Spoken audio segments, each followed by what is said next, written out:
StrongUR is a research and innovation action funded by the Horizon Europe program. It's a 4-year project, and we have the main aim to engineer tubular organs like the esophagus, intestine or the urinary tract. And some of them can get damaged, and when we need to replace them, there is typically a shortage of donors. The overall aim is to be able to reproduce these organs, these tubular organs, by a technique called bioprinting, which consists in depositing cells together with the biomaterial to form these tubular organs to the shape of the organ that needs to be replaced. Here in StrongUR we are focusing on the human urethra. It's a conduit that it's normally used to expel the urine outside the body, and in men it can be a problem to find suitable donor tissue, and therefore the project aims to develop technologies based on biomaterials,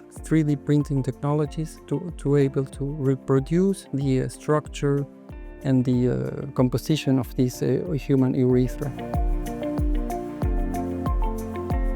What makes our project unique is the fact that we are, first of all, doing a comprehensive study on the structure of a human urethra to understand the structure and function relationship. Based on this information, we are going to develop these bioprinting strategies where we are personalizing the architecture and the composition of the tissue structures.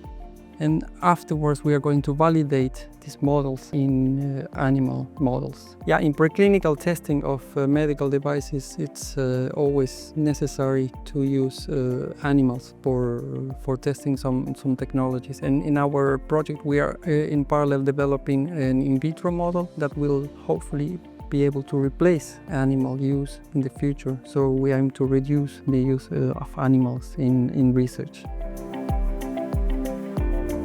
One important aspect is that the regulatory pathways will be closely followed in order to reach to a point that what we develop in our project will be closer to the clinical implementation. So to reduce the pathway from the bench to the clinic.